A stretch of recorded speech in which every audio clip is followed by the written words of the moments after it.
I just wanted to make a few comments. I took Jerry's advice and I used the last book that you guys published, Money and the Law of Attraction, and I've been studying it. And so right now I'm on like my 4th time through it, and some of the things that came up that really resonated with me that I wanted to share with you was you had mentioned the only way unhappy people can stay in your life is when you focus on their unhappiness.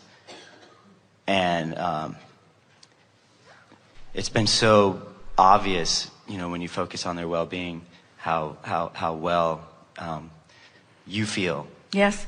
It's interesting too, isn't it? Because if there is someone who has been behaving in an unhappy way and you've observed it for a while, without meaning to, you've allowed them to train you into a vibrational expectation of how they are. So it takes some effort to see around that, because it's how they behave and it's how you've come to expect them to behave. But when you discover that how you expect them to behave is a bigger component in how they behave when they're with you than how they behave, then you begin to understand the power of influence that you have. So if you hold someone when you're not with them, it's easier, as your object of attention by making lists of positive aspects, and you train your vibration about them into a different place than they usually offer, one of two things has to happen. They either begin to change their behavior when they're with you, or they don't come near you. Because when you think of them, something different than they are is active within you, so law of attraction can't put you together. But if when you think of them exactly as they are is what's active within you, then they come right in and they'd be just like you thought they would be. Yeah, and it seems like if they're wanting upliftment and you are being an uplifter, they show up. They show up, and it's a perfect opportunity to... And if you are an uplifter and they want somebody to complain to, you're the last person they think of. Right.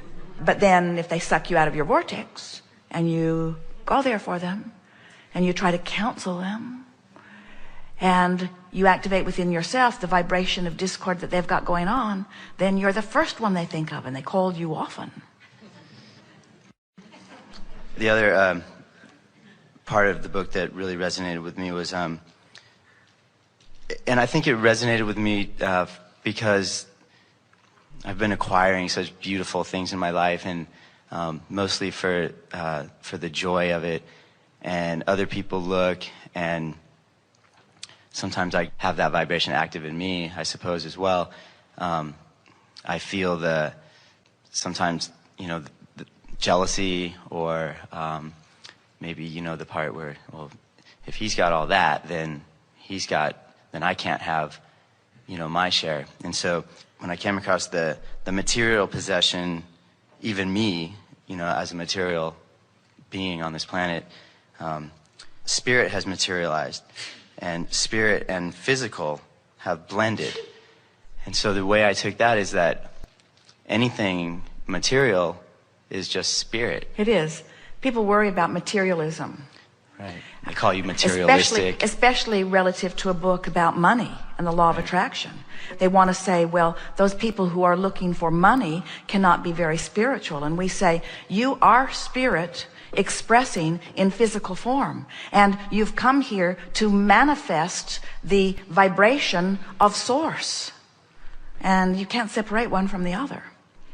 Also, since you're talking about this book about money and the law of attraction, we want to go back to what you were saying earlier about if you're feeling uncomfortable about someone, or even just focused upon the problem that they have that they've presented to you, then they're going to feel inclined to discuss their problem that's active within you. In other words, you just seem like a perfect person to talk to. Whereas if you are focused only upon the well-being of that person, and granted you've had to work to do it because it's not obvious, you had to find it while they were sleeping or something. But as you find it, then that's the only rendezvous point you have. So now let's think about the economy in general. So there are all kinds of people, no matter what the economy is, there are always those who thrive in all economies. Just as there are usually those who don't thrive in all economies. In the best of times, there are people who don't do well, and in the worst of times, there are people who do well.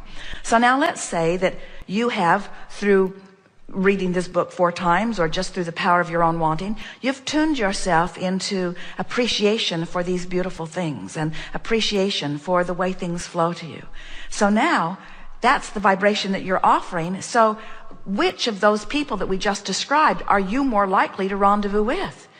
You're going to rendezvous with those who have something for you and you something for them. But what about a person who's pessimistic and worried and complaining? Who in the economic community are they going to rendezvous with? Yeah. Those who are complaining gravitate to each other, and then they complain louder.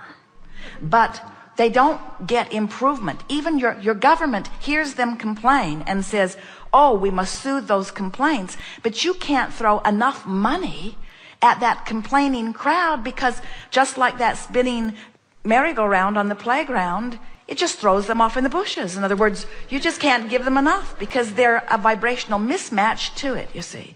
While those who are confident and secure and knowing about the well-being of the universe are magnetically attracting it. And you're right. Then those who are attracting it stand there all full and glistening and shiny and prosperous.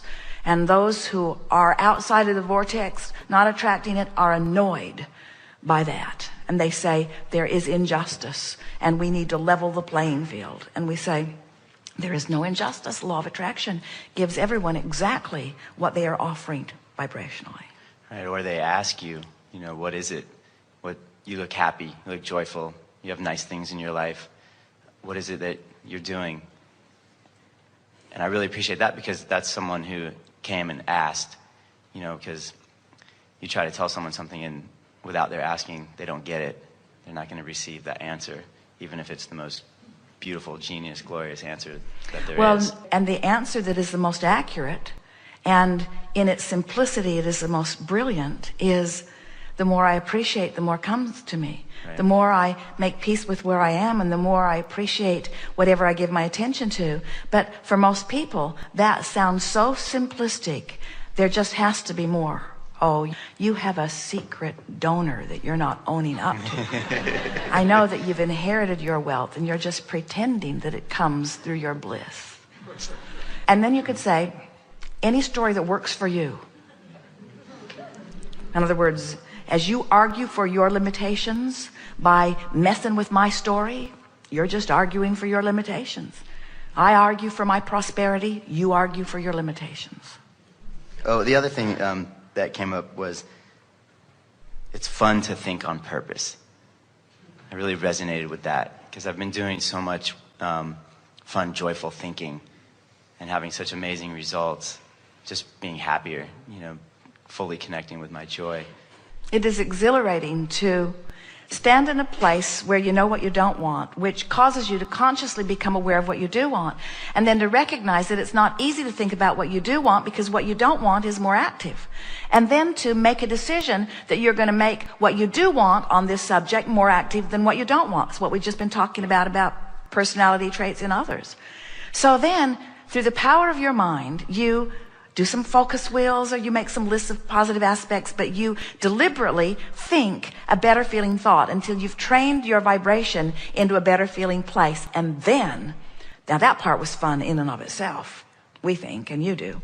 But then the fun really starts, because now the universe starts showing you, now that you're a cooperative component, starts showing you how much it can deliver to you that matches that. And so just avalanches of, how about this? You like that? How about this? Well, you like that? How about this? Well, you like that? How about this? Until you begin to feel the power of the directing of your thoughts relative to everything. It is so exhilarating. You are a creator, and when you are deliberately creating, it is over the moon. And you're all creating. You're all creating. Your point of attraction is emanating. You can't turn it off. You are creating. But creating deliberately is so much fun. And creating by default, not so much fun. Yeah. Attracting to you by virtue of your vibration and not knowing what you're doing, so not knowing what to do about it, that's not fun.